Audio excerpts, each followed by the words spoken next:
When I woke up this morning, I was feeling pretty dangerous. About the past and about the future. Welcome back to Draftvice. I'm Walter, and we are back with DJ Intence is back again. Hello, everybody. How you doing? He didn't get to come for the live show, and I was so sad. I'm like, we got to get him in the room. We got to get some thoughts from him on the draft. Because I missed him a lot. Like, I miss seeing this guy all the time, man. It was so great. We used to see each other at the gym, talk football all the time. Then I started doing this weird thing, and I'm like, you know what, get Kev on as much as I can. Now he's we got him here. He's in the room. And thus, like, again, one of my favorite people back on the show. And we get to talk about the draft because that's all we're going to be talking about for like the next 2 weeks. Everybody's going to, because it's the only thing to talk about in football. So it's the draft. Who lost, who won, who got injured, who got a good trade, who won this way out. And you know what? It's always fun to talk about. We're going to do like top of our favorite classes, some of our less favorite classes. I don't know about horrible classes. There might be 1-2 really bad classes, but most of it is there were some very, very good classes, some mediocre classes you might go, what happened there? And then some classes that make you go like, oh, you guys didn't get better at all, did you? No, you There's like 3 of them. Or maybe 4. We'll talk about those towards the end. So, what did you think about this draft as a whole? Because like everybody heard my comments on this for the last month or so, and literally the draft class as a whole. Yeah, just what did you think? Like going into this, just like your overall top reaction to this draft. Like not even this draft class, but just this draft. Like after watching it, you're like, wow, this is like, you know, you saw the names come in, you saw the lineups of the teams, like because like I felt going into this, we were gonna have a lot more diverse opinions on a lot of the teams, right? And it seems like at least a lot of people, their top 6 or 7 teams are the top 6 or 7 teams across the board, which I was a little shocked by because I felt like there was a lot of diversity of opinion as far as players in this draft class. But I think because certain players fell because of injury, and like for instance, Azeez Ojulari fell into the second round because of a knee injury. And then there's even draft classes. I think we were just starting to talk about the Giants right before I said let's start rolling and everything. The Giants, they take Kadarius Toney in the first round, but that's because they traded back from 11 overall with the Chicago Bears, picked up a few extra picks in 2022, got a first rounder in 2022. Oh, really? There you go, yeah. man. All right, Gettleman. I see you. I see you out there working. Yeah, so like I don't mind that. And then like okay, they took Kadarius Toney, not a guy who I love, but to be honest, they also took Azeez Ojulari, a guy who I do love. There you go. One of my favorite players in this draft class. So I dug Azeez Ojulari. And I dug. I like the Kadarius. I don't hate Kadarius Toney. I think now the problem is I don't know if I believe that that our buddy over in New York, who's the OC, former head coach of the Dallas Cowboys, Garrett. Yes, I don't know if he's going to be using Kadarius Toney correctly. Because he's Garrett, he's Jason Garrett, and we saw him run the offense last year, and that was not fun. You know, his offense's philosophy is meat potatoes. You know what I'm saying? First, second down, stuff to run, and the third down we're going to pass it, and we're going to figure out how we're going to go from there. There's nothing creative about this offense. No, nothing. There's nothing creative about Jason Garrett in general. He is like the Wonder Bread. Yeah, it's just like there's nothing creative about this in general. No, not at all. You want me to pause? No, it's all right. Keep going. This is all right. So again, there's nothing that I really cared much for as far as their coaching staff. Now there are some talks about the Giants maybe changing up their coaching staff a little bit. Okay. So maybe that leads to them utilizing Kadarius Toney. But again, it's also a very similar scheme, Bill, like similar guy to another guy you already have in Sterling Shepard. Yeah. Slot guy, gadget dude. Now Sterling Shepard, explosive, run after the catch dude. And both those guys I like for that same role. I don't know if I trust them to get both those guys on the field at the same time.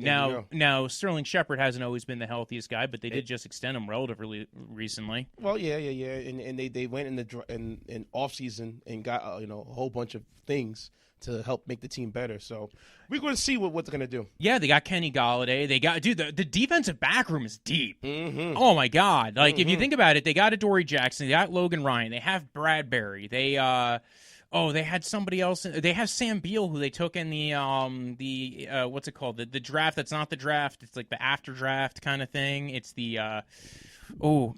They didn't do one last year because of COVID, but it's not like supplemental. Yeah, the supplemental draft. Oh, yes. okay. They took Sam Beal in the supplemental draft a couple of years ago. He's still on their roster. They got rid of DeAndre Baker. He's not there anymore. But I actually like DeAndre Baker too, and Gallman too. Yeah, they're both gone. Yeah. So at this point, they have a lot of defensive backs. They even took another one. They took Aaron Robinson, slot corner at UCF. This is kind of the perfect press man coverage slot corner. So now they're adding more man coverage to that room. Again, defensive backs wise, they're very well set. In fact, I think they have almost way too many. Even if Jabril Peppers, very good safety linebacker hybrid. Came from your Cleveland Browns. Yep. And previous to that, it was the Michigan guy, and he's from New Jersey. So we just keep on doubling it all up with that, all the connections to everything. And then they also took Xavier McKinney last year. So again, their defense is stacked. Now they get a real edge rusher in Azeez Ojulari. And it's funny you bring him up because you taught me this, was that safety is not really a high priority. And even in free agency in the draft. Yeah. So he was like a number one pick. He was in the first round talent, but he fell the second round. Yeah. And the same thing happened again this year. There was no safety taken in the first round whatsoever. Nope. The first one was actually Richie Grant, I believe, to the Atlanta Falcons. And I like Richie Grant. I did not think he'd be the first safety off the board. Yeah. So, yeah, you're right. Safety, it's almost a devalued position, exactly. Or undervalued position. Yeah, very, very, very undervalued. Because, what's it called? They tend to be very good. Like, for instance, that's why a lot of people like the Browns offseason this year. They went ahead and signed John Johnson III, one of the top safeties on the market. Yep. And they got him for $11 million a year. So you're talking about like $6 million less than what you were paying to get Bud Dupree on your roster. And I think John Johnson III brings a lot more maybe on the back end, especially at 50% of the 50% less of the cost than what you were going to get from Bud Dupree, who's probably, I don't know, maybe like the 20th or 30th edge rusher in the NFL. Like, he's not a top 10 edge rusher, so you're paying him $16 million a year to get him in your room.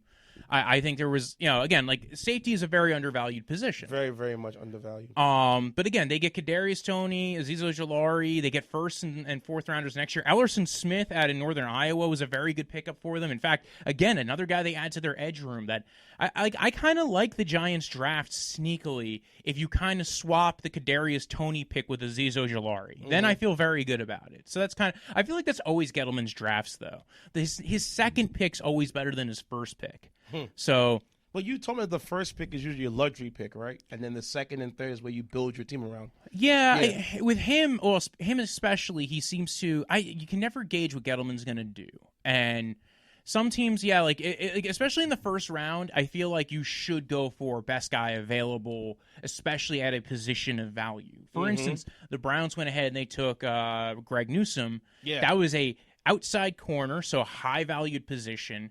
Great player at that position as well. Probably a top 3 or 4 corner in this draft class when all is said and done. Next to J.C. Horns and Surtains and those guys. Yeah, like outside of J.C. Horn, Caleb Farley, and Surtain, and some people had him ahead of some of those guys. So Caleb Farley, Greg Newsome, now you're getting him at 25. Again, a high-value position, a position you usually have to pay $15, $20 million to get those guys to stay on your roster. It's an expensive position. So now you get to keep that guy.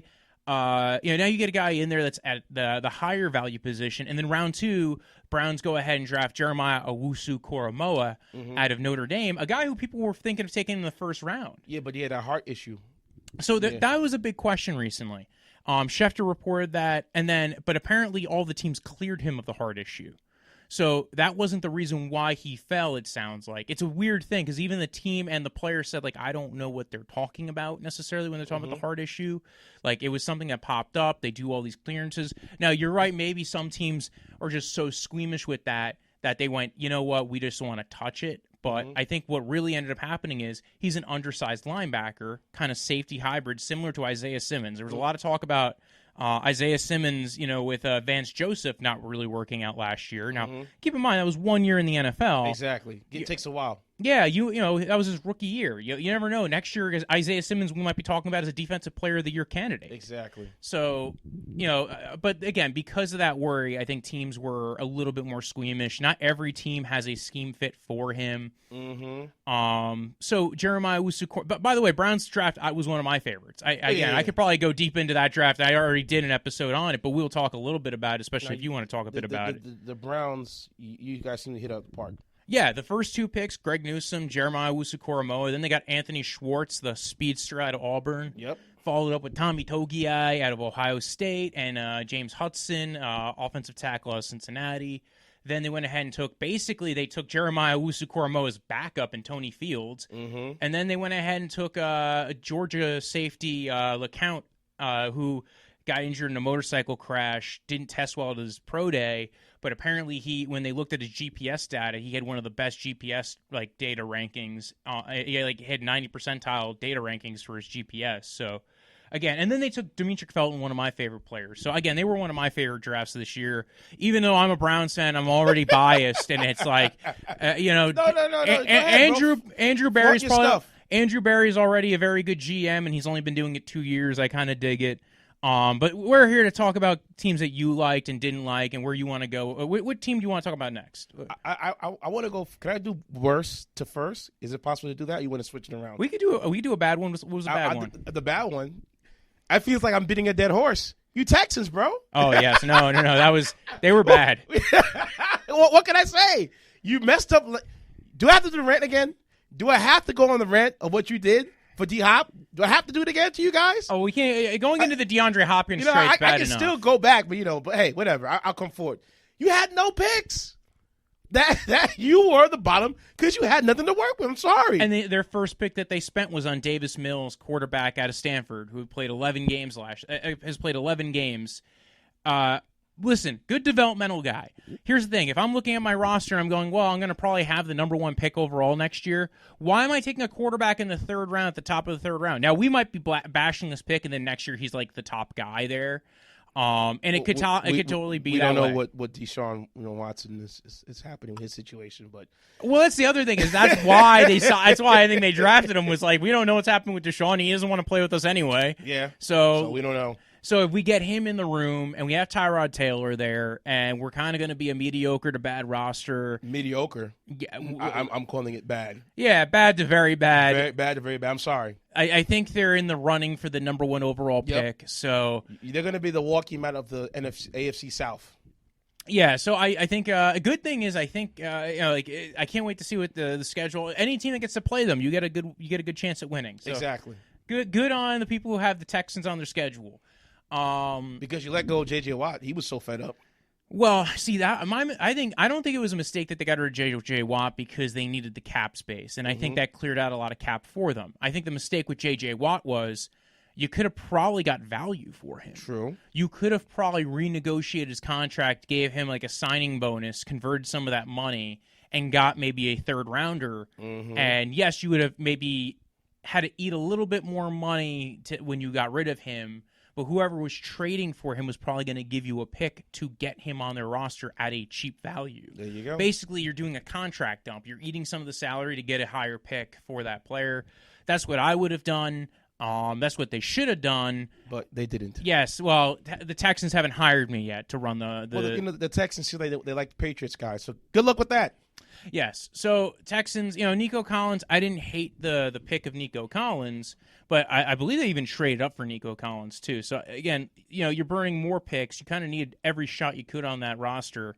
I actually like Brevin Jordan, tight end out of Miami. I thought he was a very good player. He had a bad pro day, so I think he dropped lower on teams' boards. Sometimes with pro days, I don't like pro days. I like to look at the tape. What the tape tells me, I'm going by the tape. Pro days for me is like... And he's also a run-after-catch tight end. Yeah. I think the other thing is his build for tight end is not great. He is 6'2". He didn't... people were expecting him from watching the tape to blow it out of the water because he is a very athletic tight end on tape. Mm-hmm. So you're right about one thing. Pro days are a snapshot. And there's a reason why teams are moving away from pro days and using GPS data from some of these teams. Now, I don't think they have it from every team, which is why pro days are still going to be utilized. But when you're taking shots on drafting guys like in the SEC or the ACC or the Big Ten, where they are using these, where they probably are using these GPS, trackers, mm-hmm. then yes, I think where you're gaining this data information, I think you are probably better off using that because you're able to see their game speed, and it's not just like this one, hey, take a shot of this test and see what happens kind of deal. So Can you break down GPS data for those out there who may not know what it is? So if you ever drove a car, right, and they track your car, or you ever you want to know where the location is on your phone, it's a little chip that goes on your phone. Well, they do this. They stick it on like your helmet or on your pads, and they're able to, they're taking shots from a satellite of how fast you're moving on the field. And now, granted, the frame rate of the GPS, so frame rate, like if you ever watch a movie, right, you hear 24 frames per second or 30 frames per second. That's usually what they're shooting movies at.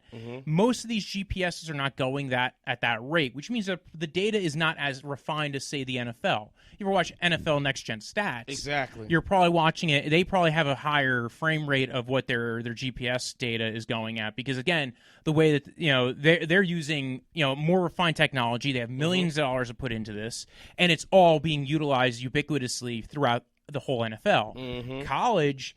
Not every college campus has the same money to put towards this. They're not all using it in the same conferences. That would be the smart thing. If the NCAA actually wanted to do something nice and smart for everybody, they would work on trying to develop this GPS data, and it would also get more people to go to these colleges and start trying out and trying to go ahead and go into the NFL. It would bring more attention to some colleges, maybe even lesser colleges as well. Exactly.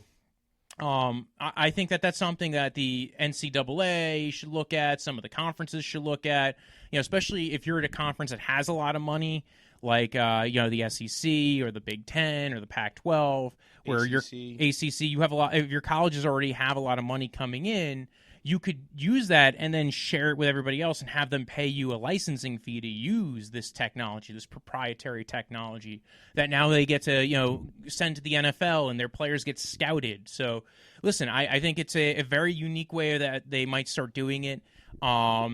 It still needs to be refined a bit more. Like I said, it's not at the level that Next Gen Stats is, but it's useful, still enough useful. So that's why there's a lot of talk about some of the teams utilizing that data a lot more. What's the next team you want to talk about? This one for me is different because it wasn't bad. I just feel like they gave away a lot of picks to get players. Was the Seahawks? I love the Seahawks. Picks wasn't bad at all, but I think because they didn't have enough. Easiest one to cover. Easiest draft class to cover. Three guys: Dwayne Eskridge, Stone Forsythe, and Trey Brown out of Oklahoma. I got to cover those guys already because it was the first draft class. I went, they had 3 guys. We're doing this one first. Yeah, it was easy. And I like all 3 players, so that was the good thing. I like Dwayne Eskridge. I think he might be a little underrated. I went through for what I do on the Draftvice series.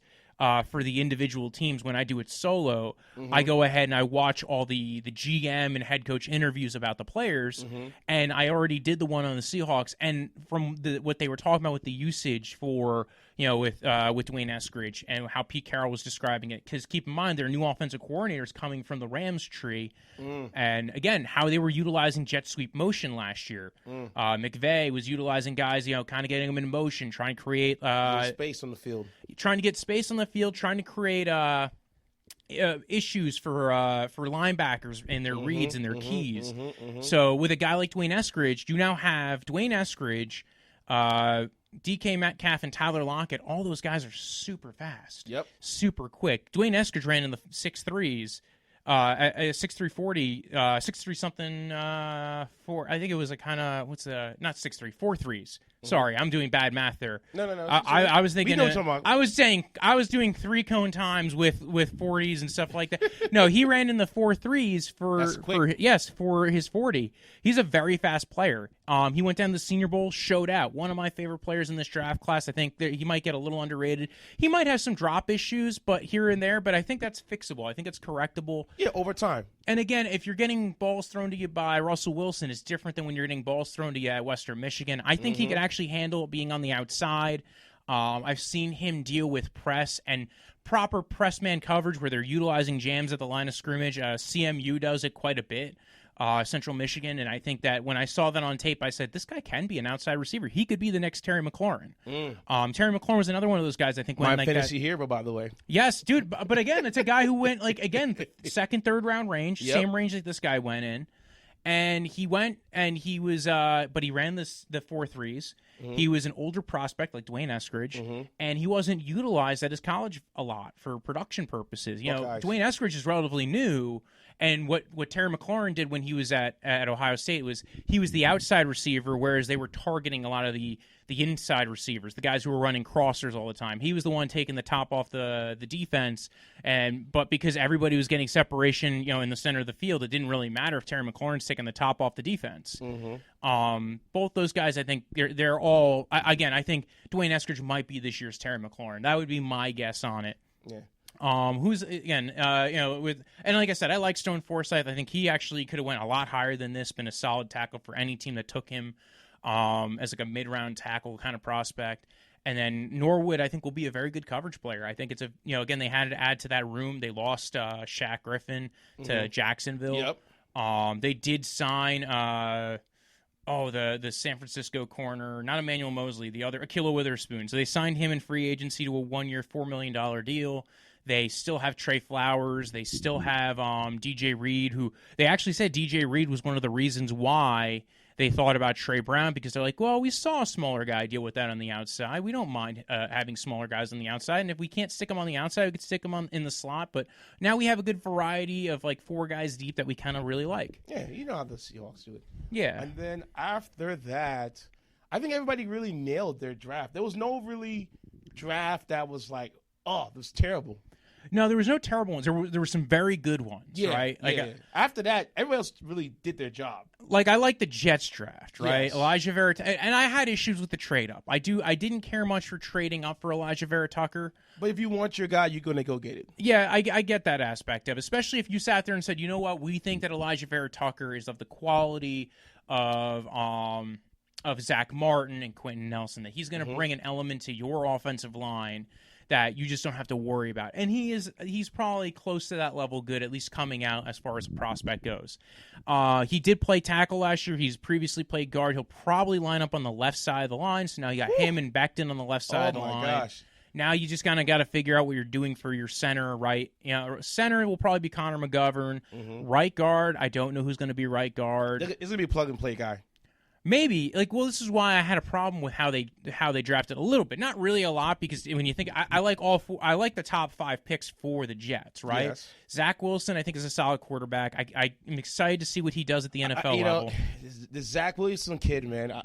I saw you at BYU play, and you have the talent. The arm talent is not. It's not like he's not there. You can clearly see it. Yes. Does it transition to NFL? I've seen guys with arm talent. I've seen the Jeff George. I've seen those guys. Kyle Bowlers. I've seen those guys. Will it transition to the NFL? Only time will tell. Well, here's the thing with Zach Wilson, right? I will say the offense that he ran at BYU is very similar probably to what Mike LaFleur is bringing over from the 49ers. They ran a lot of outside zone. Yeah, you go. Talk your ish, Joe. I think my one major issue with Zach Wilson is frame and build and how he invites contact when he tries to break the pocket.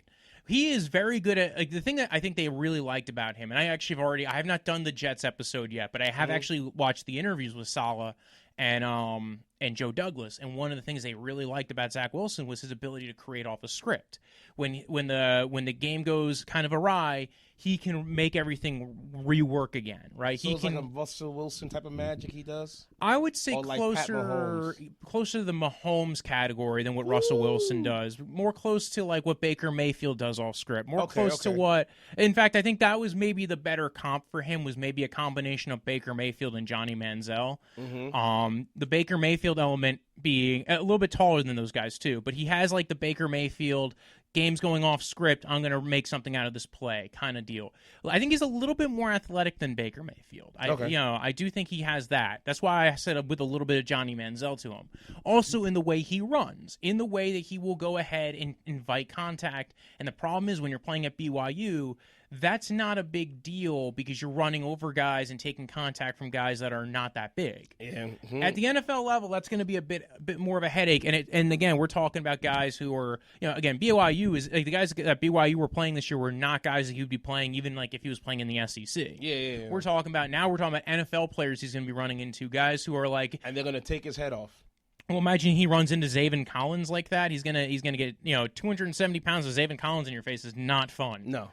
So I like Zach Wilson. I like the way he plays. I like his ball placement, his pocket presence. I think he has the best pocket mobility and pocket presence in this draft class. Well, so those things I really like. Okay. Well, I want to see what his future holds, and he probably gonna have to hit the weight room and get a little more size on him to take the beating. Well, yeah, that's the issue is the size. He's a little slight. Now, granted, size itself does not make you an injury risk. Mm-hmm. He has to make sure he does not do what he did in college, where he runs into guys thinking he can bulldoze a linebacker, thinking he's Josh Allen, and he will not. Because Josh Allen's got 20 or 30 pounds on him, and also a couple of inches as well. Yeah. So he can't do what Josh Allen was doing his first year, where he's just running into dudes and putting the stiff arm out. So now I think they surrounded him with a lot of good weapons. Yes, they did. So they did. That's where the second half of this draft class goes kind of nice, right? They went ahead. They took Elijah Vera Tucker. They took Elijah Moore. They cornered the market on the Elijahs.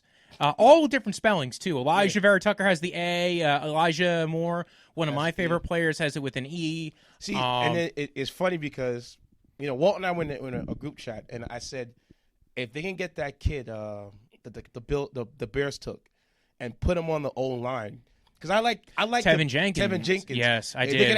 They would have gotten him at the right guard position. I didn't care who you would have draft as your slot guy, but you needed weapons for the kid. Because you needed speed. And what Elijah Moore brings a level of speed that nobody else on the Jets have. No. Denzel Mims tested fast. I'm not quite sure his game tape is that fast. No, it wasn't fast at all. And you have a lot of possession guys on the roster for the Jets. So you needed somebody to blow the top off. Yeah, this is Elijah Moore's got good speed. And, again, good run after the catch ability, good contested catch ability, good hands. And he's going to be I think he is, somewhere in that Deebo Samuel to Brandon Cooks combination. Like if you took pieces of their ability, the Brandon Cooks ability to take the top off the defense, the Deebo Samuel run after catch ability, you take those aspects to him. I liked him a lot as a player. I think they got a steal at 34. So again, I like Elijah Moore a lot. And then I like that kid though for the Bears. Oh no, I guess, but that was the issue with trading up from 23. They could have gotten Tevin Jenkins and Wyatt Davis, and because think about it with 66, right? So say they didn't have to trade up; they could have kept 23, right? At 23, you could have taken Tevin Jenkins. At 34, you could have taken Elijah Moore. At 66, you could have taken Wyatt Davis. Or, by the way, the pick that the Vikings took Wyatt Davis with was the pick that they got from the second third-round pick that they got from the Jets. So you could have taken Wyatt Davis to be your other guard. You could have taken Quinn Miners out of Whitewater. So, again, that was the guy who blew up the Senior Bowl, who I think is going to be a very good zone-blocking center. They could have maybe moved McGovern over to guard. They had a lot of options at, again, getting rid of those 2 third-rounders. Now, one of those third-rounders was a pick swap with their 4th-rounder from the Vikings. But that 66th pick, man, that could have been a real player. And I think that was a very big deal for me. That's why I get, and believe me, I totally buy it. I understand the argument. And listen, if somebody, I'm just saying that's not what I would have done. I totally get Joe Douglas doing it, trading up for Elijah Vera Tucker. It might work out better than I could ever imagine. Having that level of an offensive line. I just think I would rather have the multiple shots of Tevin Jenkins and Wyatt Davis, and if you want Creed Humphrey or Quentin Miners, you had those extra picks to spend on it. But I totally you let the get draft come towards you. You don't go out and reach it. But like I told him earlier, like if you really want that guy, you're gonna go up and get him. So they went and got him. I don't blame. It wasn't bad for me because I liked him I'm like his tape is not that bad. No, he wasn't. He was not bad. Oh, no, listen, Elijah Vera Tucker is a very good player. And Joe Douglas said that was a top 10 player on their board. So, and when they made the decision that if he fell out of the top 10, they'd go get him. If a guy who's in their top 10 was available, they would trade up from 23 to go get a top 10 guy on their board. He was one of those guys. They went up, they grabbed him. And you know what? Fine. You know what? If that's the deal you made and that's what you wanted to do, you can figure out right guard. Maybe they sign Trey Turner in free agency because he's still available. Maybe they like what they have on the roster with who they drafted the last couple of years and see maybe what they have at right guard. Or maybe they move Elijah. I would almost rather have Elijah Vera Tucker, even though he's played primarily on the left side. I would rather move him to the right side because right guard is a more important position typically for teams than left guard. Because usually that is the part where that's usually if you have a right-handed quarterback, right guard is one of the more important positions on the offensive line because that is where your vision is. You want your guard that's in front of you, that's on your right side, to be giving you that ability to throw over the offensive line. and you want your left tackle and you want your right guard to be some of your better players. So that's why usually your best guard is your right guard and your best tackle is your left tackle. The blind side covers you on one side, and then you want to be able to see over the offensive line down on this side. So we'll see. And then, like I said, the Jets, I feel like I'm skipping around, but whatever. The Jets, to me, was like, all right, you know what?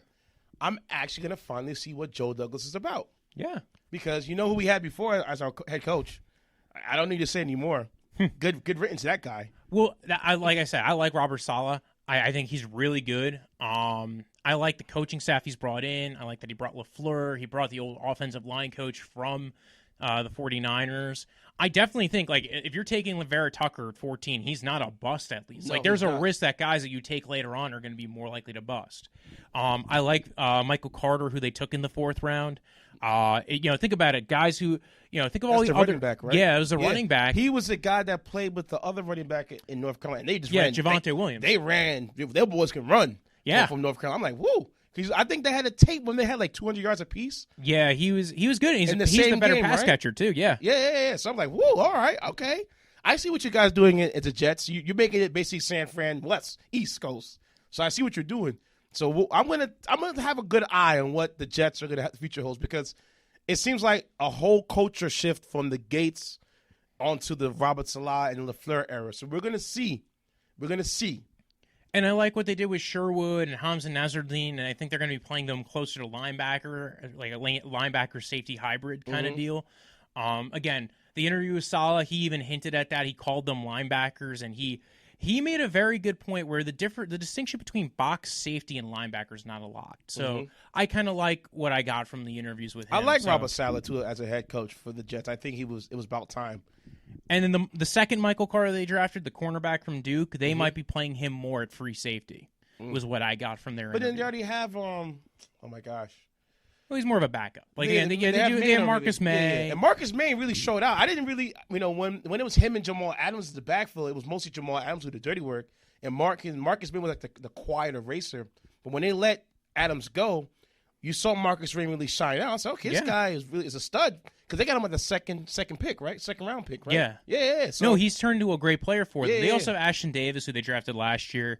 So, again, they have a lot of guys who I think they're looking for versatility. Like, maybe they want to play Michael Carter as kind of a quasi, like, free safety, but also slot corner hybrid kind of deal. So I think they have a plan for how they want to utilize these guys. Is it me, or does it seem like the NFL is starting to get into, like, the only way you can play in the league, you got to be multifaceted? I feel like a lot of these players are multifaceted. Like, for example, the New England way. New England Patriots is the one who gave the blueprint of, like, if you look at what the Patriots do, a lot of their edge rushers either have their hands up or in the dirt. And they can do both really, really well. So since we're on the Patriots, right? Because you know what? We both wanted to talk about their draft class. Let's bring them up because you know what? I'm sick. Can I go here? Yes. Can I go off now? Yes, go off. Why are you guys letting Bill Belichick do this? Every year. He does it every year. Stop letting him do this. I'm sorry, I'm yelling on the mic. Stop it. You let him get Mac Jones. Why? He got Mac Jones. You gonna get Bartmore too? Are you kidding me? Do you know what it's going to be on that line to face that squad? Do you realize what is going to happen to people with a motivated New England Patriots squad that everyone written off with the all-season acquirements, what they have in the draft? Come on! Barmore and Perkins, and if there's somebody who's going to make Ronnie Perkins a good player, it's what's going to happen. You know what's going to happen with the Patriots. You know what's going to happen. They're going to be utilizing Ronnie Perkins and dropping, and they'll go ahead and rush him. And, again, a guy who's got a build that's a little awkward. If this was a perfect – Ronnie Perkins and Barmore going to the Patriots, it should have been written in stone before the draft. Like, everybody was saying that Barmore was going in the top 15, top 20, and he ends up dropping out of the first round, goes to the Patriots. Couldn't have been a better situation for our buddy Barmore. Do you realize what Bill Belichick is going to be talking in Bartmore's ear every day? To motivate this second round, kid. To motivate this guy to wreak havoc on the field. 32 teams passed up on you. You better make them regret it. He's not even going to say that. He's like, yeah, your second round pick and walk off. And this kid's going to be fuming on the field. So imagine what you're going to have with this squad. That's why that game against the Bucs, I'm telling you right now, mark my word, somebody's scoring 40. Somebody scoring 40 in that game. It could be the Bucks. It could be the Pat. Somebody's going to score 40 and someone's going to get hurt. They're going to take it real personal between Tom Brady and Bill Belichick. I'm telling you. Now, if there's one issue I have with this draft, right, it is they did not take a wide receiver until the 7th round in Trey Nixon at a UCF. Bill. He's gonna figure out what to do with this guy. That might be the next slack guy, Julian Edelman. We don't know. I don't know. I think there was some. Now they'll probably know what they'll probably do is trade a 2nd round pick next year for Julio Jones. Listen to me, goddamn it. Listen to me. Do not let Bill get what he wants. Don't do it. Don't do it. Atlanta, don't do it.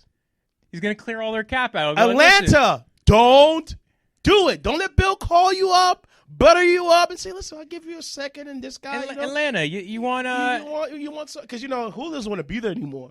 And we can surely use him, so let's just make it work. Atlanta, you didn't get a lot of corners this year, right? We got a corner who's a little bit older but might fit your scheme, and Stephon Gilmore. We got J.C. Jackson on our roster. You know that he's going to do that. Oh, yeah. Gilmore, I'm surprised that Gilmore's still on the roster right now, to be honest. I'm sorry. Well, they're saving him for the Julio Jones trade. That's what they're going to do, though. Listen, Atlanta, listen, what we'll do is we'll get a little bit of the cap for you, right? We'll take a little bit more off the top. You could pay him $5 million this year. We get Julio, right? And we give you maybe a 2nd or 3rd rounder next year down the line. And then we get our star receiver to give to our buddy Mac Jones. And while Mac Jones is sitting, we get to pair up 2 former NFC South champions in, they almost could have been champions. They could have been Super Bowl champions, but we beat the Falcons, and the Denver Broncos beat the Panthers. But now we will unite Cam Newton with Julio Jones and go to the playoffs. And we'll have Mac Jones sitting behind, learning from the Jones and the Cam Newtons. I think we've cracked the code. Bill Belichick, because he likes those older dudes, right? I know he does. And he has no problem trading away 2nd and 3rd round picks because he knows he'll recoup them eventually. Exactly. It's funny because in the group chat, shout out DJ Graham, and he's like, "Are you like a closet Belichick fan?" I said, "No."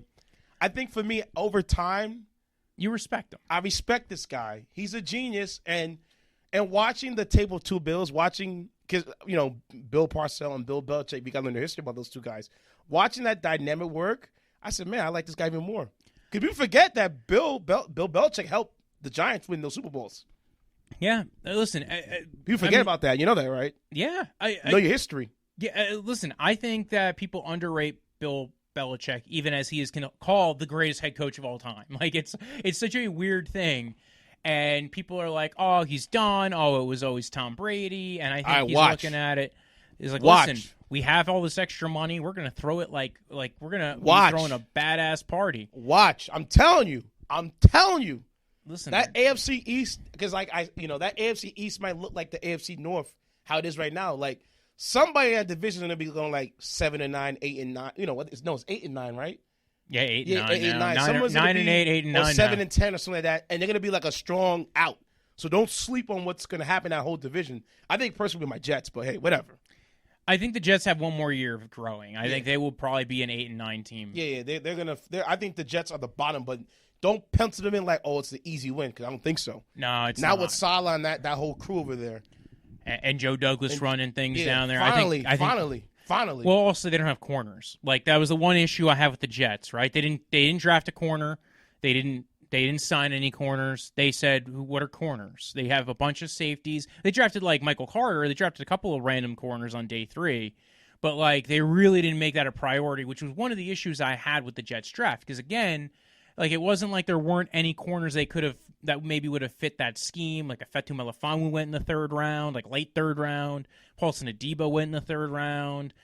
Benjamin St. Juste, I think, went like 2nd, 3rd round area. So again, there was a lot of corners that they could have went after that they would have fit their scheme. Too is the Jets they don't have really an edge rusher, like a guy to say go get that guy. You know what I'm saying? Yeah, that was a weird. That's always been their history. They never really had a guy to say you go get him. I thought they were going to target edge rusher in this draft class, but they didn't. No, not. I don't even know if did they take one or not. I got to check. No, they didn't take one at all. So yeah, again, the Jets. It might be a scheme thing they might get around to get that guy open, but we don't know yet. Well, again, they signed guys in free agency. They got Vinny Curry, Carl Lawson. They have Quinnen Williams. They signed Sheldon Rankin. So I think they put a lot of emphasis on getting D linemen in there. And maybe they'll find some guys. Maybe they'll sign like Melvin Ingram or some other cheap dudes that might be out there. Ingram's still floating out there for Melvin real? Ingram is still out there, I know. Really? From the Chargers? Yeah. Wow. And no one signed him yet? I'm sure the Colts are checking in, but the Colts also just drafted Kwity Paye, so I think they're more inclined to sign an offensive. Yes, I liked Kwity Paye a lot. He's another guy that to me, I don't know if you know his backstory, but he's a scary guy too. He used to play running back, and then all of a sudden he's playing edge rusher, and he's built like a bowling ball of knives. Yeah, and then with his history with his mom, and coming from Liberia, man, that's a sad story with him. But he's a guy I'm he's motivated. He's good too. He's very. Don't let the tape fool you what Michigan did, because Michigan, hardball. Again, but that's another guy who if I was the Jets, I would have been looking at. But you know what? I get what they wanted to do here. They wanted to build around their quarterback, give him everything to succeed. Yes.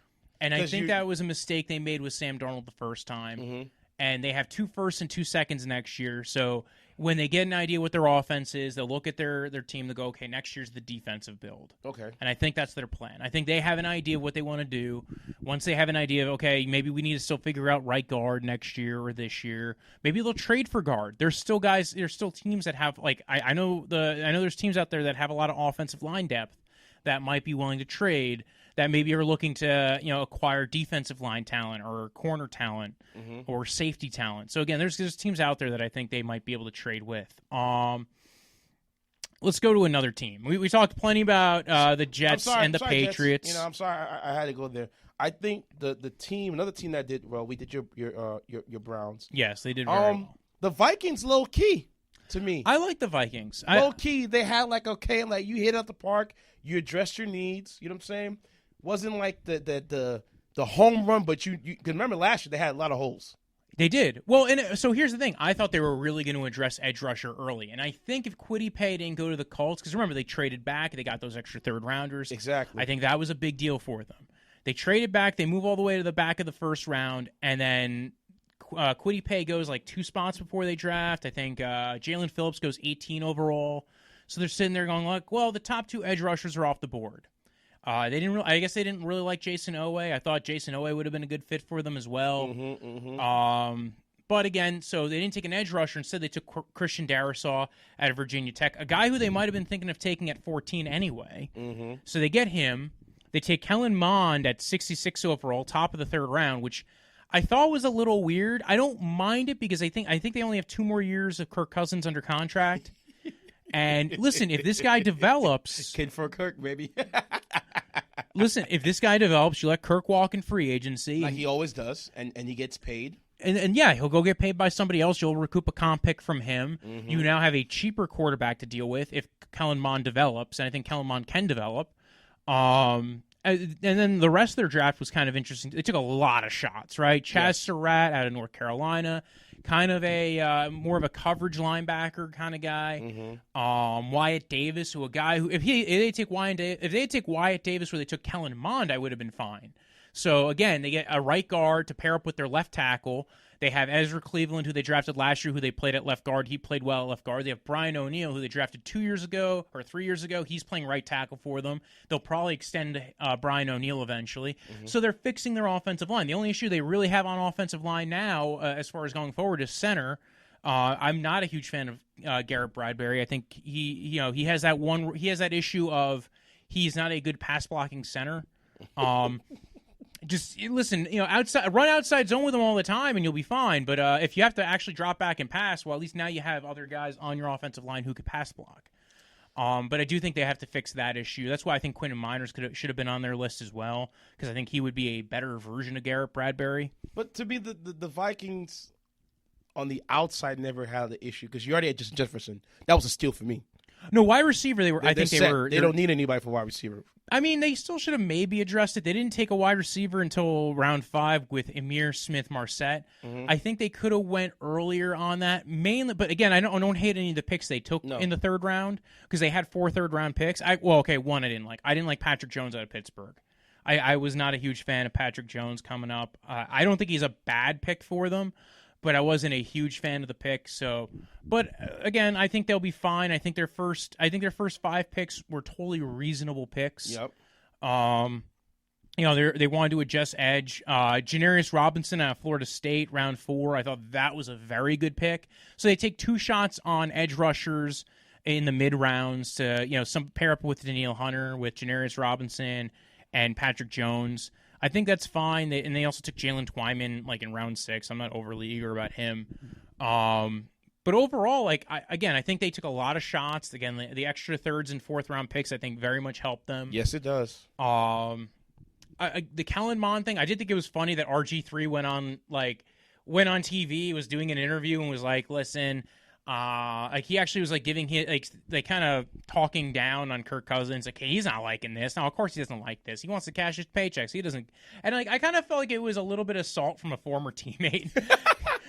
You're just mad he took your job because no matter what, he performed better than you. Yeah, Kirk Cousins is going to have a job after the Vikings. Yeah. If he doesn't re-sign with the Vikings, he's going somewhere else and getting a job. Exactly. He might not get $40 million a year again, or maybe he will, but he's going to have a job. I call Kirk Cousins, you are the new Sam Bradford. Wherever better you go. Than Bradford, though. He doesn't have the injury concerns of Bradford, but yes. Hear me out. I'm not disrespecting when I call you Sam Bradford, like you are walking, what's the word, Tinder sticks. No. I'm saying that wherever you go, you get paid. Because Sam Bradford, wherever you went, he got paid. One of the high, yes, he made so much money in the NFL. Chase Daniels, too. I don't know how that guy made money. So he's never played a snap either. He just makes money as a backup. And he gets paid. So there's nothing wrong when I say that Kirk Cousins, you're going to get paid for the next 5-10 years. Yeah, so listen, he'll go somewhere else and he'll make money somewhere else, and that I don't think he is worried about Kellen Mond. No. Overall, again, the Vikings, I agree with you. I think the Vikings had a very solid draft. They also had some weird off the field issue with their 1st round pick last year, Jeff Gladney. So they might be short a corner. I know they didn't pick up Mike Hughes's 5th year option, so. Maybe they should have addressed corner a little bit sooner, but I don't hate what they did on their draft. I like a lot of the guys they picked, so it didn't feel like they were reaching. The next one for me, are we going to the next one? Yeah. Okay, the next one for me, it's a praise and celebration. It's a praise and celebration. Chicago Bears. Oh, yes! I can't believe it took us this long to get to the Bears. Thank you, Lord. Yes. You finally seen the lights. It's about time. They took a very accurate, good, mobile quarterback in Justin Fields. Hey, this is the best quarterback they've had in 30 years. Hey! You guys should be doing cartwheels right about now. Allen Robinson must be happy. He's wait, somebody who could accurately throw a football? Yes. Dear God. Yes. Oh, my God. He's not going to have that Nick Foles problem. Mike Wilbon went on Twitter. It was with so much joy and jubilation. Wilbon was – I felt so happy for him. Chicago, every year, it just seems like they're just one guy away. And you finally got it now. Yeah. And then you went back and got the tackle who I loved. Yes, Tevin Jenkins. So you got he, to me, is epitomized what Chicago's all about. He's going to be the guy that you guys are going to love because he's nasty. He's really barnyard, nasty, filthy, don't touch my guy. I love him. I love him, too. Now, here's my problem, though. They cut Charles Leno this week. So the left tackle – so when I was walking into this after the draft, I went, oh, this is great. They have him and Jermaine Ifedi, so if one of them doesn't work out, they have one of them to be the backup, and they still have Charles Leno, who's a solid left tackle. Well, they cut Leno, and they said, Tevin Jenkins, you're playing left tackle. Woo! Which is weird, because if you ever watched Jenkins' tape... He was on the right side, right? Yeah, he played majority right tackle. I think he took about, 20% of his snaps were at left tackle. At different points, I think they moved him over to left tackle at certain... Probably just to help out. Well, I think some of it might be certain years, somebody gets injured, you swap him over to the left side or whatever. So he's played some snaps at left tackle, but his general side that he's played is the right side. Is right side, right tackle, which I thought it was going to be a camp battle between him and Jermaine Ifedi to be the right tackle. Chicago, you disappointed me again. Yeah, that worries me a bit. Now, listen, there's a lot of tackles that are on the market. So there's still Dennis Kelly out there. There's still Russell Okung out there. What? He's still out there too? He's still out there. Now, there are other teams that are interested in tackles too. The Colts are interested in tackles. I think they've called Dennis Kelly and Charles Leno. Keep in mind the Bears already cut Bobby Massey, their right tackle, because they were like, well, we have Germain Ifedi. We felt like Ifedi played better than Bobby Massey, so we'll draft a guy and we'll also keep, we'll keep Ifedi on. A little risky of a move, I think, but okay. So they could still address it. There's still guys out there. There's still time. They could always bring back one of those former tackles of theirs, but I don't think they plan on bringing back Leno. I think Leno's going to probably sign with the Colts, and I would guess Dennis Kelly or Massey would be the other one to sign. And then Okung is still out there somewhere doing something. I don't know what he's been. How old is he now? He's got to be getting in. He's got to be in his 30s at this point. He's getting long in the tooth, right? Yeah, but also tackle, you can be in your 30s and play pretty solid. There's also Jason Peters is almost 40, and he was at least kind of playing the last couple of years. So, Jason Peters is still out there. They could always go ahead and pull him in to play. Like, I'd be a backup tackle for them. There's options. There's still options out there. But like you said, the top two guys that they took. I loved it. I loved it, and they made sure they got them right. Yeah. Justin Fields, Tevin Jenkins, trade up for both. They took Larry Barome from Missouri in the 5th round, so maybe they're looking at him to be their swing tackle. I kind of like the Khalil Herbert out of Virginia Tech pick. I think he's got a little bit of, he's like a smaller Kareem Hunt kind of deal to him. I don't mind it. I kind of like good contact balance. Not a big back, but I think he'll be solid for them.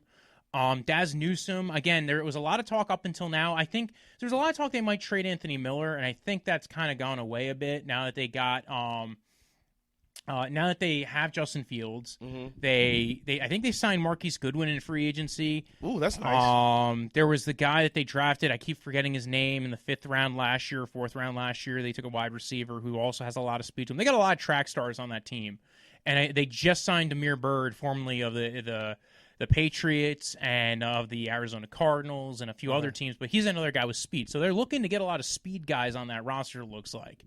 Between Goodwin, Amir Byrd. Newsome's not a speed guy. I think it's weird. He tested not that great, but he did look like kind of a more he was on the same team as Carter? No, I think it was Carter. He was on the same team as. He's from North Carolina, right? Yeah, Michael Carter and Javonte Williams. I was thinking the other wide receiver who went earlier, who went to the Washington football team, who also I think had a very good draft. So we'll talk about them in a minute or two. We can get to them too. Diami Brown is the other guy. So if you're watching Diami Brown, you might have also saw Daz Newsome. He was on a lot of the tape, and I kind of like what Daz Newsome did. He's not going to be a star, but I think he's a solid role player, solid slot guy. He's receiver 3, 4. Put in work. Yeah, so if they do still end up trading Anthony Miller down the line, it looks like we'll see in camp. I think we're going to see a lot of movement this year in camp. Last year we didn't see any movement in camp because you didn't have the OTAs. Well, you didn't have OTAs. It was a lot harder to trade guys. You also didn't have the opportunity of seeing guys in the preseason. I think they are going to have a preseason this year, right? Yeah. With that, is it 2-game preseason or 3? I think it's only 2, but I could be entirely wrong on that because that's one of those things that I will not know until I don't pay attention as much to the preseason. It's just more to see, how are the new guys looking like when they get them out there on the field. Because I believe when they added the 1 game, they took off 2 games for preseason. So I think it might be only 2 games this year for preseason. So we'll find out. Yeah, because the owners are like, hey, we need one more preseason game to compensate. Yeah. They want to be able to. They want to be able to sell tickets and make money off of it. So how that goes. Also, 2 other guys that they talk about. They were their later picks. Thomas Graham out of Oregon. I think that was actually a good pickup by them. They could have taken him way earlier. Good solid outside corner. He probably could have went way earlier than this. I kind of dug his tape a little bit. They did get rid of Kyle Fuller, so they kind of. Oh man, that one hurts. I guess they really do like Jalen Smith, who is it Jalen Samuels, the corner that they drafted last year in the 2nd round. He actually performed pretty well for them. And then Kyrie's Song out of BYU, I actually didn't mind either as a late round D-line pick. Let's talk Washington because since we're on the subject of draft classes, I kind of liked Washington's draft class kind of sneakily. Washington is sneakily scary too as well. Because, depending on who you are, you might not be a huge fan of Jamin Davis in the 1st round. But if Ron Rivera likes you at linebacker, I think that's a good sign. Sorry to cut you off. Yes. Ron Rivera took a guy in the 7th round, Cameron Cole, and became a stud for that defense. Yes. So when Ron likes you, let Ron do it. Because I was going to ask you, who do you think is going to be this year's like late pick steal? Well, we're going to ask at the end, and you let me know, because I didn't see this kid coming out of nowhere, Cameron Curl, the way how he did. And you look at this guy's tape. This kid, I'm sorry, Landon Collins. Bye bye. Count your blessings. Bye. Well, I think Landon Collins got one more year on his deal. Bye. Then they'll get rid of him eventually. Bye, Landon Collins. Listen, just come back home. Come back home. Go back to the Giants. Go back. I think they'll trade him to somewhere before they let him go back to the Giants. Bye. Because he took your spot and he showed out. Yeah, so they find ways of, like, when it comes to defense, especially because you have Jack Del Rio and Ron Rivera there, they know linebackers very well, and they know athletic linebackers very well. Remember, Luke Kuechly, Thomas Davis, they know those guys very well. Do. Shaq Thompson they had as well. They had very good linebackers when they were in Carolina. Throughout their history, the two of them. So, and remember, Ron was a linebacker himself. Yeah, both of them were. So that's why Jamin Davis, 4.4s. By the way, his best tape came against Kyle Pitts, the guy who went number 4 overall in this draft class. He was one of the 2 guys to shut him down. Yeah, we'll talk a little bit about Atlanta. He was one of the 2 guys to shut him down. I think they were very eager to get him in the building.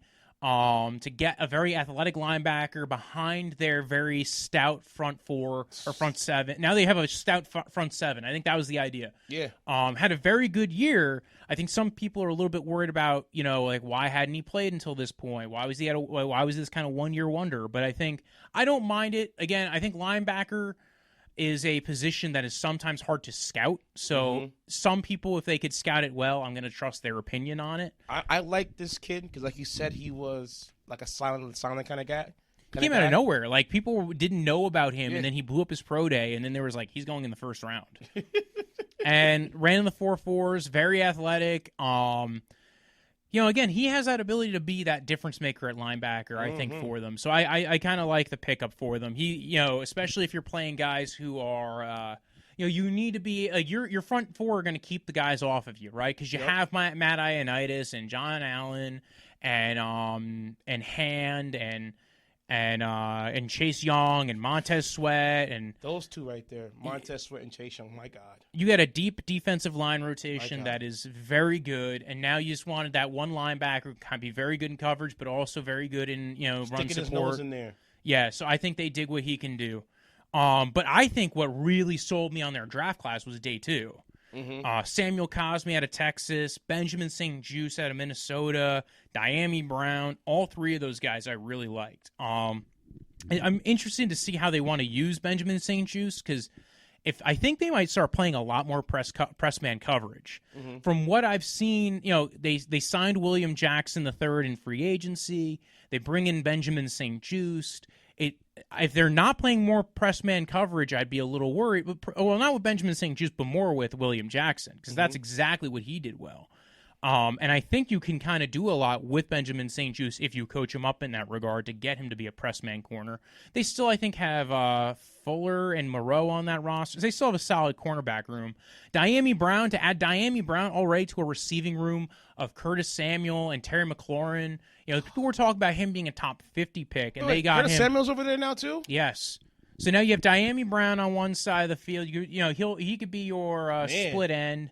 Now you have Curtis Samuel, Terry McLaurin. It's no longer key in on Terry McLaurin week. Good luck. Terry McLaurin is going to get freed up a little bit more. Yes, he is. This is great. I love it for Terry. They still have that tight end over there too. So, wow. Logan Thomas, yes. Yeah.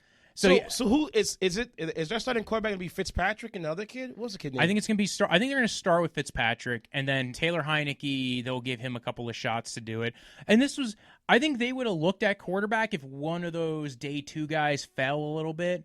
They went right off the board. Like like Davis Mills, Kellen Mond, and Kyle Trask all went like in 4 picks of each other. Kyle Trask ended on the first, with no second round. He went at the end of the second round to Tampa Bay. Tampa Bay, yeah. To be Tom Brady's backup. Yeah. It went him at the end of the second round. Then 2 picks later, I think it was Kellen Mond, and then Davis Mills went to the Texans. I think if any of those guys fell to the end of the 3rd round, they would have taken them. But at that spot, like when you're looking at again, their first 2 picks were picks of but also like, hey, we're building our team, we're making it better. Samuel Cosme, an athletic tackle, guy who's going to potentially contribute right away for left tackle for them. And again, I think that was a very good pick for them out of Texas. Again, an athletic tackle who may need to be coached up a little bit, but now you have a better offensive line room that I think is just going to be. Washington is going to be a better team, and they're going to, again, they got a better quarterback this year with Fitzpatrick. Sorry, Alex Smith, we love you. But like, you need to have legs. And no disrespect, Alex. We love you, and we want the best for you. But it was hard to watch you. Happy retirement. That's what we're saying. It wasn't hard to watch you. Every time you step back, I was like, I hope his leg doesn't fall off. Like, yes. It's like, I hope no one hits him, and then his leg goes that way, and it's like it's blood on the field. We didn't want that for you. But we're glad that you're gonna enjoy retirement. Coach now, probably do some coaching. Yes. When you're chipped like that or something like that, we'll see. But that Taylor Heineke kid, man, he showed me something. He did. I think he's going to compete in camp with Fitzpatrick to be the starter. He showed me, I'm like, you went cold against the Bucs defense, and you showed out. Yes. You showed out pretty well. I'm like, all right, there's something that you have in your gut, that kid. So we'll see. We'll see what your future holds for them. I like the team. I like Ron Rivera. Even though he went through cancer and then, he was very silent as the head coach, but his personality infected that squad. Oh, yeah, they got a lot better. And they got a lot better. I didn't see them. You wouldn't see them within the division, but, hey, they showed out with the one lack they had was a quarterback. Here's the thing. I think his notoriety in the league gave him that ability to basically get the owner to kind of back off. Yeah. Like, if you noticed, Dan Snyder's not really like, even though he just bought out the rest of the owners and he's the full 100% owner of the team, he has not said a lot of things recently. He has been, I'm going to be in the background. STFU. Because Ron Rivera said so. Ron Rivera is now the guy running the team, and that's the idea here. Yeah. Can we talk about the Dolphins? Yes. Wow. Yes, they had a very good draft as well. Wow. Getting Waddle for Tua, match made in heaven. Yes, I like Waddle a lot. In fact, so do I. I think there was a very good argument for Waddle to be the number one wide receiver in this draft class. It was just he had an injury. That's why it held him back. If he had gotten to play this whole year, I think it would have been. I think there would have been a lot of good argument for him to be the number one guy. I think that Devontae Smith would never would have won the Heisman if Waddle would have played. I think there's a good argument to that. Yeah, even I think Smith said it himself. He was interviewed on Club Shay with Shannon Sharp. Shout out Shannon Sharp. If you pay attention, we love you. And he said it out of his mouth like, yo, if Waddle didn't get hurt, the light would have never been shown on me. Yeah. Because those two is a tandem. Can you imagine? I'm sorry to take it back. At one point, Jerry Jeudy, Ruggs, Waddle, Smith, all on the same field at the same time. Wasn't the other guy who might be a first round wide receiver next year too? Starts with an M. I can't remember how to say his name. So just think what Alabama had at one point. The same thing with the running back room at one point where they had.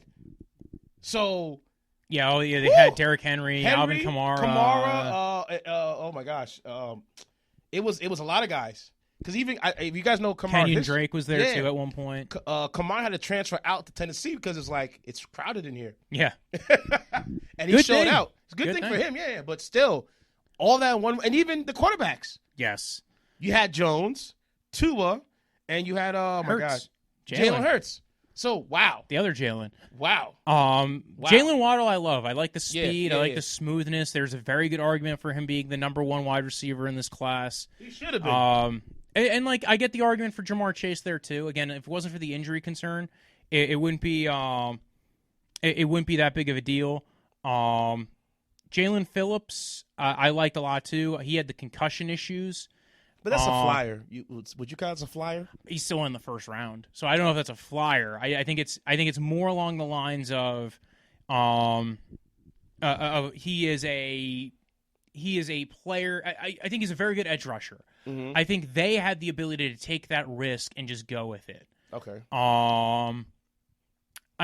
He is probably, if it wasn't for the concussion concerns, he would have went top 10.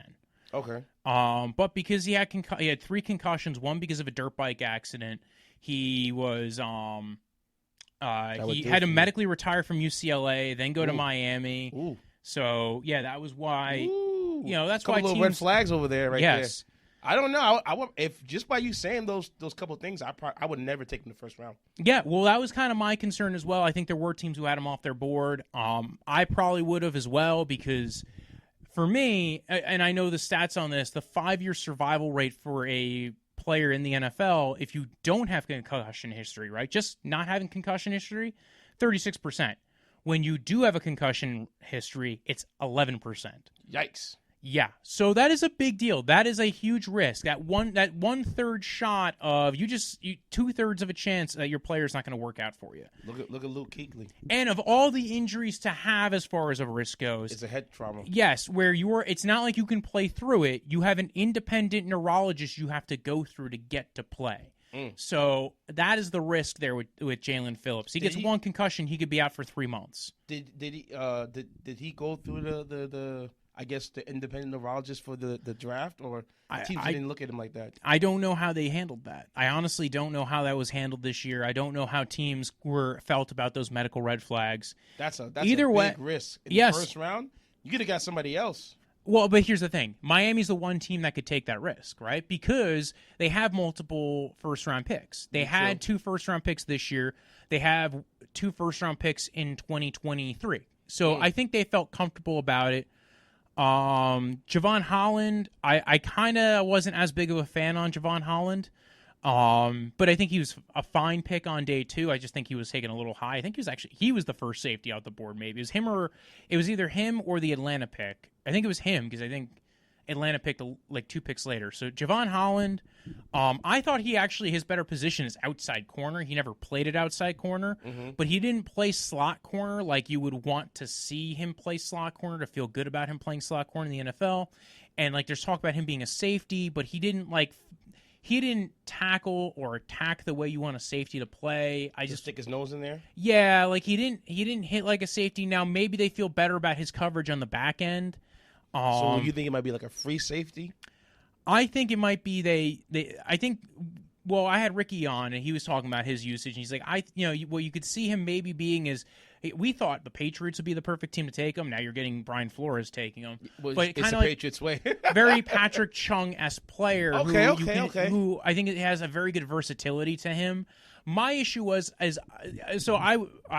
was 2 different times where I wanted to just kind of fuse 2 players in this draft class at safety. Javon Holland and Elijah Molden, I wanted to take and turn them into one player because they would have been the perfect slot corner / safety, like a Budda Baker kind of player. And they both have different things that were really good. Like if you took Elijah Molden's mentality and put it in Javon Holland, you'd have Budda Baker. There was another thing where Andre Sisco, who went to the Jacksonville Jaguars, had a torn ACL out of Syracuse. I remember him. I remember him, that guy. They talked about him, yeah. If you took him and you put Ardarius Washington's brain inside of his body, he would be a top 10 player in this draft class. Now, part of it is he was playing for Syracuse, and when he played near the line of scrimmage for Syracuse, he looked like a mess. But when he was playing free safety, when he was playing out, he was great. So I think he was playing a lot of times out of alignment. Where he would get burned sometimes because, again, I think their defense was a little bit of a mess. The defense was trash. It was with Syracuse. No disrespect to Syracuse. But there were 3 good players there that were draftable players. I know. So John Holland, I wasn't the biggest fan of, but I think he went, day 2, I thought he would go. And if you swapped him with Liam Eichenberg, I liked Eichenberg. I also like Hunter Long. Hunter Long reminds me a lot of Austin Hooper. Oh, okay.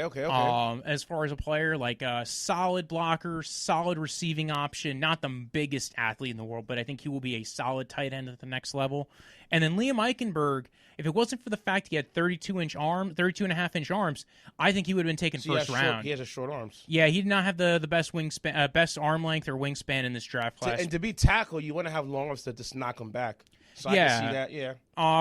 Now, again, I think they're not as worried about it. I think they're going to see what he can do. Maybe they'll play him at left tackle. I thought they'd address tackle. They did take another tackle later on in the 7th round. But after Hunter Long, it was 2 7th-round picks, so I don't, might not even make the roster.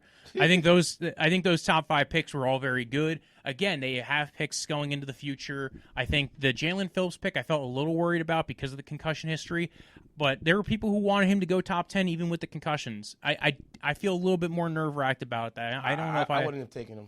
No disrespect to you, kid. I would have grabbed you probably in the 2nd or 3rd round if you were there. Yeah, well, and that's where I felt was fair, and that's why I thought Miami having 4 picks in the top 50, I thought that made it a very likely option that they would take him.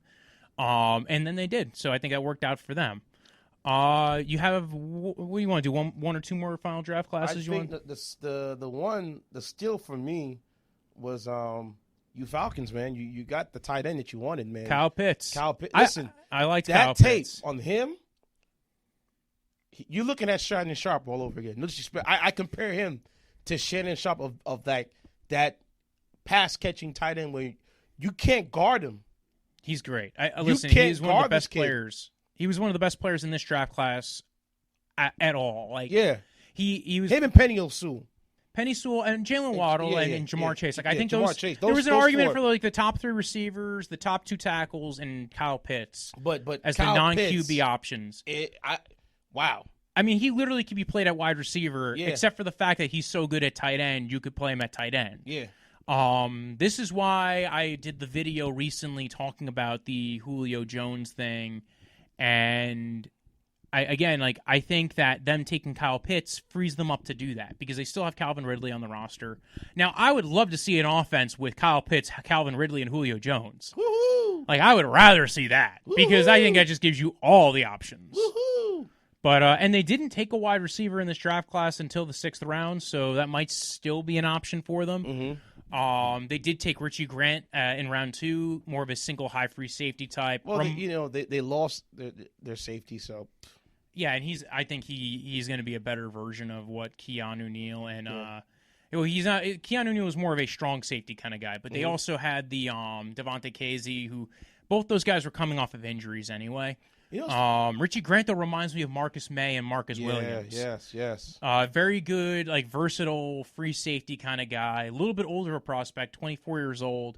But can drop down in the slot, can go ahead. Maybe if you're really in a pinch, play corner for you like Marcus May did. So, again, I think he's a very solid safety option. Then they also took, Jalen Mayfield in the 3rd round. I think that's a solid option. I think they might kick him into guard, or they might let him play right tackle if Caleb McGarry doesn't work out. But now they have options on the offensive line. There's Drew Dahlman out of Stanford. I kind of like that pickup. Again, they got another offensive lineman to see, if one player doesn't work. I think they took a center last year in the 3rd round, but now maybe you have a backup center. They did lose Alex Max. They lost the guy who's been their center for the last few years. He was it was like a stone in there. Is he one that played with who was it? Was it knee jacked up in Super Bowl? Yes. Yeah, what was wrong with him in the Super Bowl? I forgot what it was. I forget. I think it was. I know it was he had a fracture. And he played pretty damn well, close to perfect. Yeah. So again, I really like their draft class. They, Darren Hall out of San Diego State and Avery Williams. Again, trying to take some later picks on corner. They do have a couple of guys already at corner on the roster. I thought they'd attack corner sooner, but maybe they didn't feel like there was a good enough man corner at the spots that they were looking at. Who did they draft in the 1st round last year? Trayvon Mullen out of Clemson. So how did that go? Not bad. So I think they'll be. I think they're going to be fine with him. I think it's the other corner slot that I think I'm a little bit more worried about. Depending on what happens with the Julio Jones thing, maybe they go ahead and get rid of Julio. They trade him out. Maybe bring in a guy like Brian Poole when they have a little bit more money. Making Julio a post June 1st trade. Listen, because Calvin Ridley's a stud. Yes, they're going to keep Calvin Ridley. I think they'll extend Calvin Ridley. He's a stud. You Atlanta, don't worry. Calvin Ridley can hold the fort for Julio. Yeah. We're not saying Julio is bad. I'm not saying that. I'm not saying we don't care about Julio Jones, but if you let go Julio, Calvin Ridley is right there. So he can easily put him in there and do his thing. The other thing is they might not get rid of Julio. We're hearing a lot of talk about Julio. There might be other players that they're looking to trade. I wouldn't be shocked if they traded the safety linebacker dude that they have there. Is it Deontay Bush? Mm-hmm. I wouldn't be shocked if they traded Grady Jarrett because they didn't do anything with his contract to kind of free up money with him. So there's a lot of guys on that roster that come June 1st they might trade them. that Julio Jones situation is starting to hurt my ears because I'm telling you, I'm seeing the hoodie coming over and finessing Atlanta after Julio Jones. It wouldn't surprise me. We'll see. We will see. The dark side.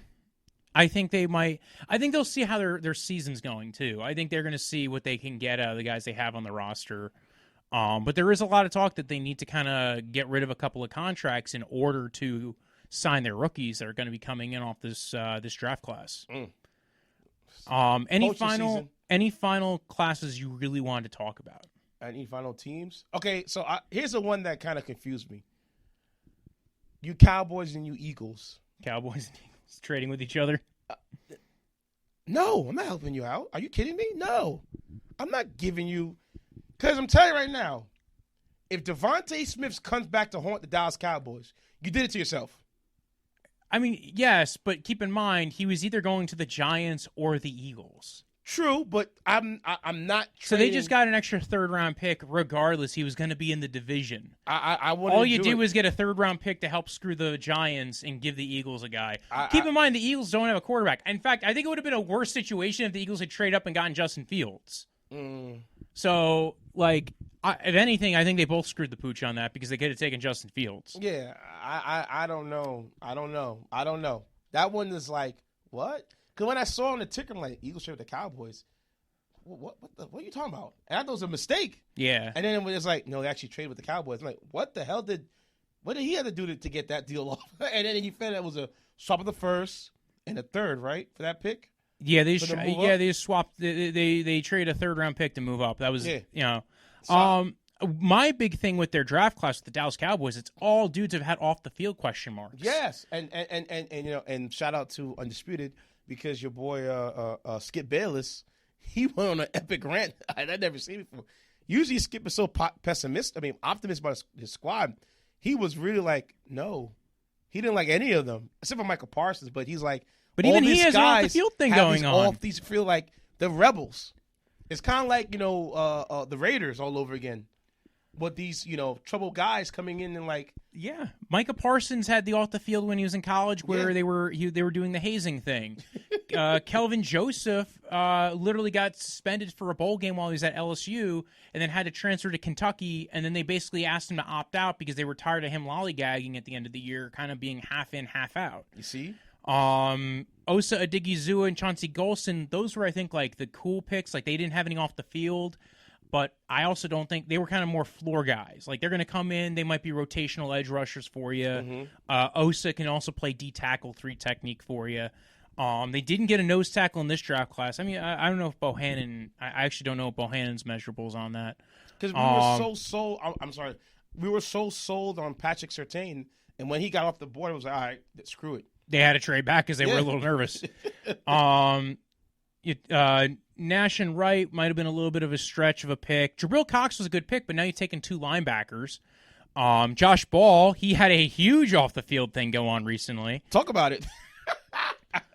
What was it, like 10 complaints or something? It was weird. I don't have enough information for me to feel comfortable opining on his off-the-field, other than it's like 10 complaints, and there's like I think it's like a domestic thing. It is not a very nice thing. Wait, there's another player who had a domestic issue. Oh, recently. Rashad Weaver on the Titans. Yeah, yes. I was like, ooh. Yes, and already. Yes, literally like this month. Yeah. It was weird. It was like, come on, you didn't do your homework? Well, apparently, like, it was filed literally last week. Mm.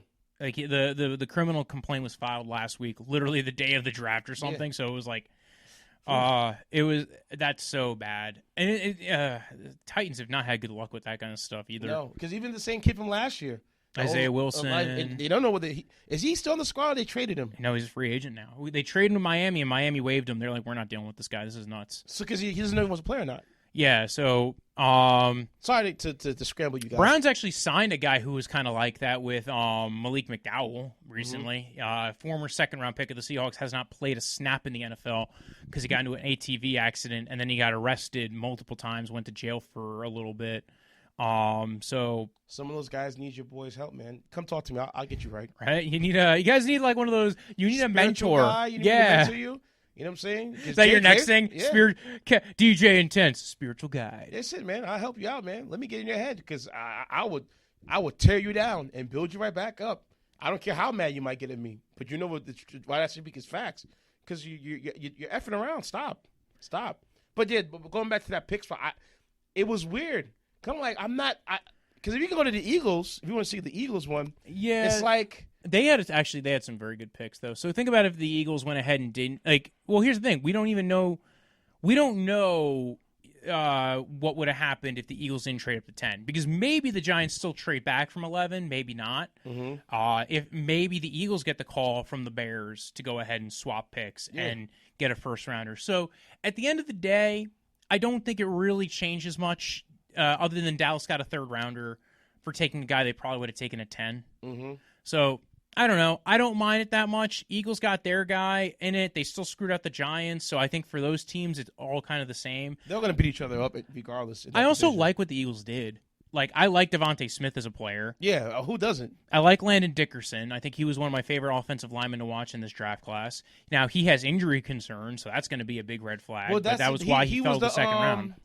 He was the center that came and had the last snap because he was injured. Yes. So with his knee, right? Yeah, he has multiple knee problems over the years, but yes, mostly ACLs. He played pretty well when he was on the field because he was a guy you could put at center, guard. Yeah, he's very versatile. Tackle, if you needed him, he would go anywhere. So I liked him.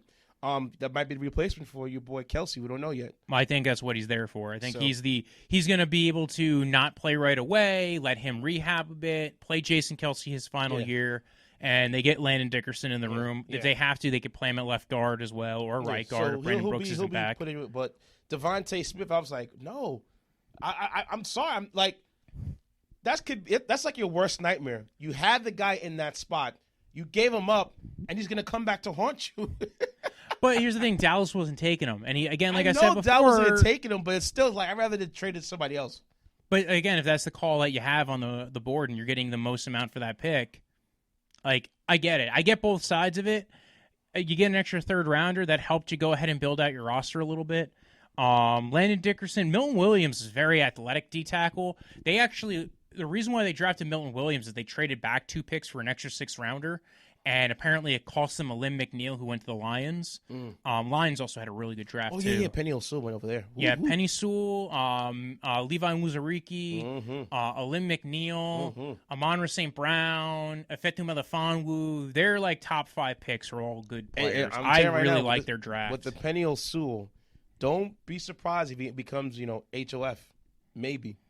Yeah, their offensive line is going to be jacked, man, because you got Penny Sewell playing right tackle, Taylor Decker playing left tackle. You have Frank Ragnow playing center. You can kick Halapuli Woody Vaitai. I don't know how to say his name at all. I know Avita Vaitai with vitamin water. You can play him at center, or not center. I play him at right guard, and dude, their offensive line is going to be really good. Yeah. So I dig their offensive line right now. Again, their defense, I think they got a lot better. They basically drafted back-to-back picks D tackles with the Lions with Levi Muzariki and Alim McNeil, and they have one guy who could be the nose tackle who can get a little bit of push at the nose, who's kind of like a discount Vita Vea. And Levi Muzariki he's a guy who if he's just going to be gap shooting, he's going to be really good. If he's just getting lined up on one guy and pushing in, he's going to be fine. I think he's going to be a great player for them. And then Efetu Melifonwu, now you're getting another athletic, big outside corner to go along with Amani Auriorier and the guy who they drafted in the top 5 last year, the corner. So again, they have plenty of corners now. I actually am a little shocked. I think they kind of needed safety help, but they didn't really address that. So maybe that's the thing that they look at in free agency still. Maybe they call Trey Boston or something. We'll see. He's always available. We'll see. And he's always relatively pretty solid. Speaking about the Lions, how are they going to address the running back situation? Well, they just released Kerryon Johnson. That was what to ask you.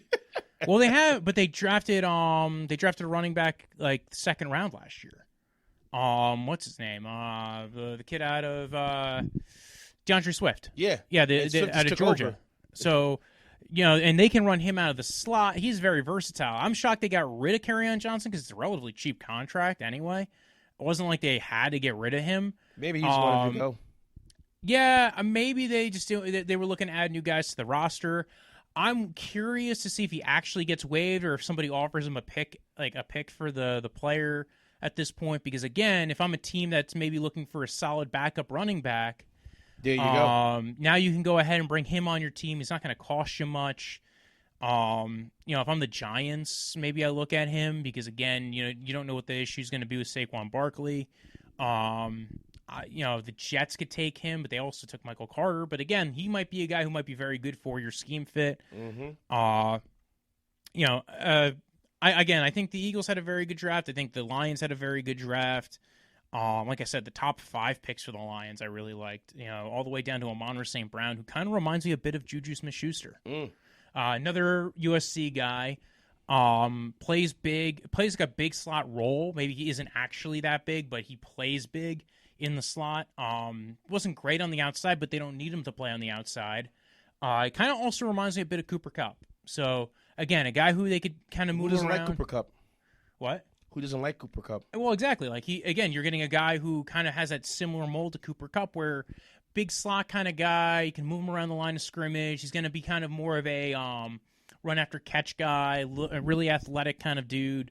Like I said, big slot kind of player, as opposed to like Amari Rodgers, who went to the Green Bay Packers. Can we end on that one? The Packers? Okay, yes. Yeah, we'll end on the Packers. First round, they took Eric Stokes, who I actually don't mind as a first round pick. I think for the Packers, it's like it's a love-hate thing. Yeah, because I like what they did for the team, but you still have a guy who's disgruntled, and you're not helping your cause. Well, not only that. So when you look at their roster, there's no receiver who's scheduled to be on the roster after next year. You see what I'm talking about? You see what I'm just talking about just now. But I think I didn't mind the Stokes pick if they found a way to resolve the rest of the roster. Now, Josh Myers, I think he was a little bit of an overdraft out of Ohio State. Mm-hmm. But a solid center, a solid center prospect. I just thought, at that spot, I might have preferred like Quentin Miners, Wyatt Davis. They're going to probably kick Elton Jenkins out to right tackle now, or play, and then they'll play, what's his name? I think Billy Turner. Billy Turner will play him at either left tackle or guard for the time being. Mm-hmm. So I guess I understood the pick because they did need to correct their center situation. I like Amari Rodgers as a player, but he can't be the only guy scheduled to be on your roster past next year. I'll tell you that much. I probably would have went knowing that, hey, we need to go ahead and build up around Aaron.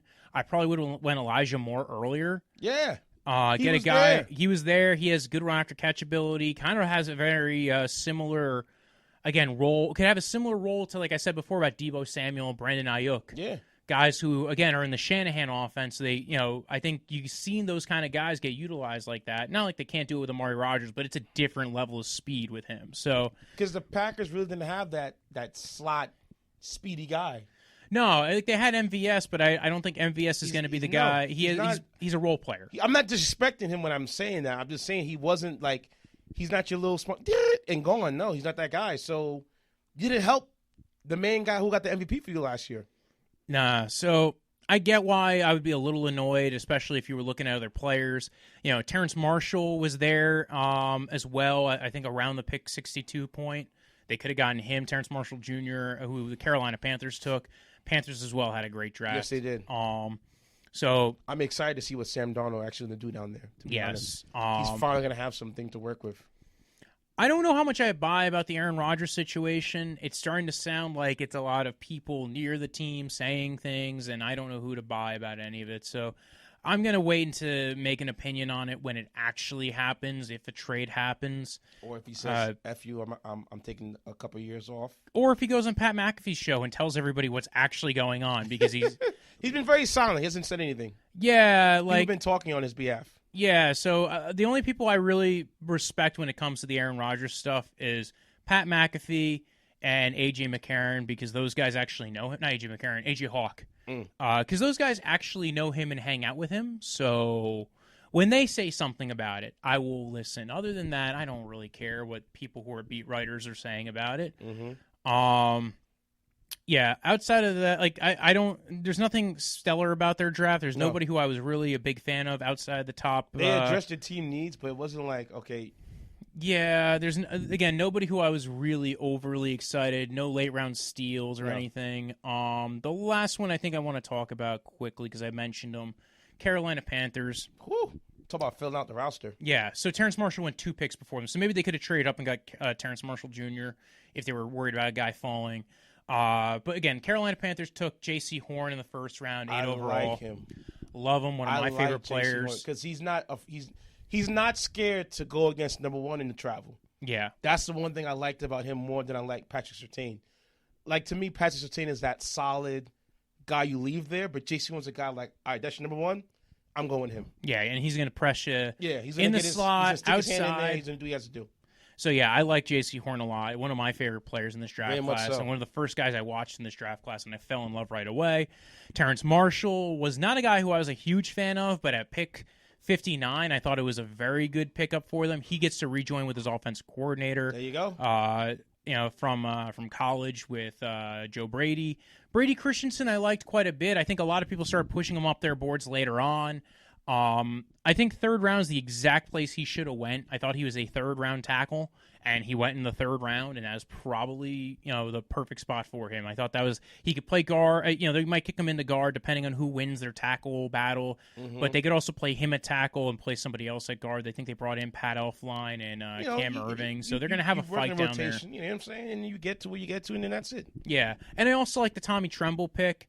Chuba Hubbard I liked quite a bit, again, as a fourth-round running back to be the backup to Christian McCaffrey. Davion Nixon I dig. I think there was a lot of talk about, initially him being a top 50 player. I think this is more, this is definitely closer to where he probably should have went. A good 3-tech player for him to put next to, Deontay Brown and a lot of the other guys they already have on the roster. Different kind of player than what they already have. More of a gap shooter. But again, a bigger one and a bigger 3-tech. He just didn't do it great against big competition, so I guess that's kind of why a lot of teams weren't as huge on him. Deontay Brown out of Alabama. They also got, as a UDFA, David Moore out of Grambling State, who I think was actually their biggest steal of the draft because they got him as a UDFA. So between Deontay Brown... Undrafted free agent. Yes, undrafted free agent. Between those two guys... I think the guard situation is going to be really good because I kind of like Deontay Brown from Alabama.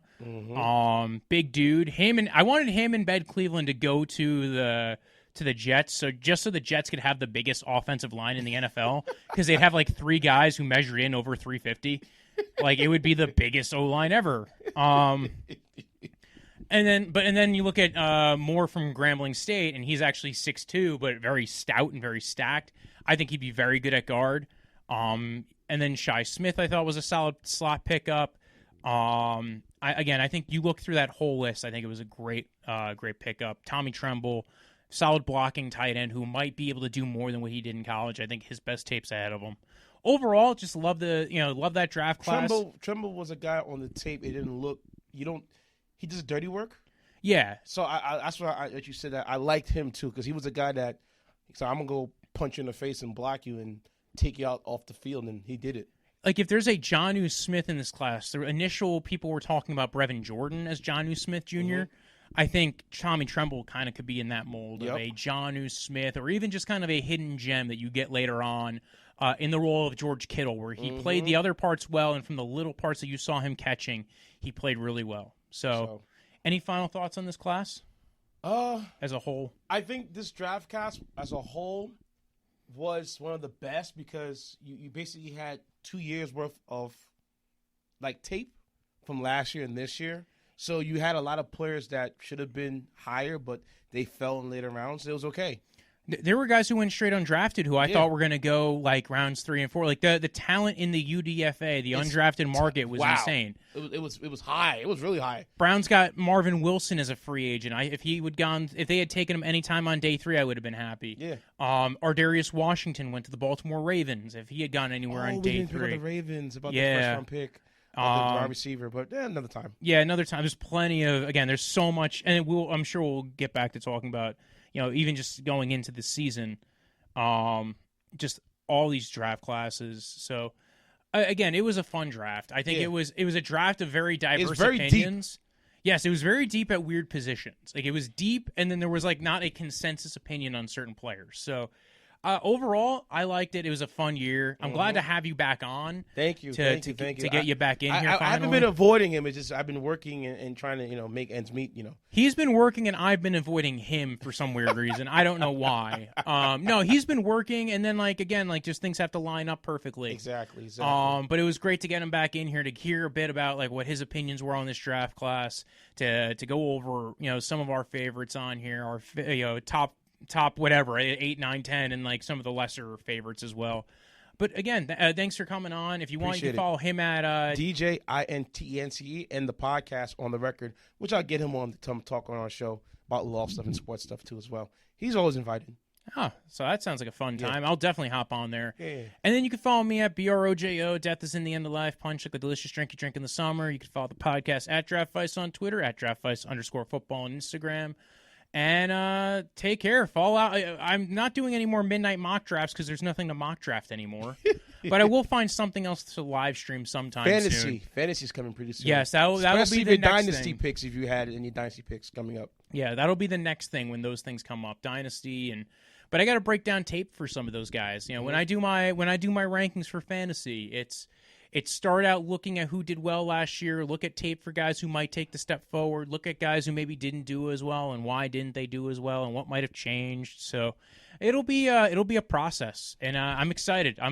We have a few months, some new projects in the pipeline, and also check out Thursdays at 6:00 me on Face Off of Facemere with Brenda Facemeyer. That's always fun. She's great. She's very supportive, and she keeps on wanting to push me on doing extra shows with her as well. So, go ahead, watch that. Go watch all of her things. I'll put the link to her groups in the profile. She has more than just that show as well. So, have a good night. 2 things before I go. Oh. Hey, Texans. When I woke up this morning, that was 2 things?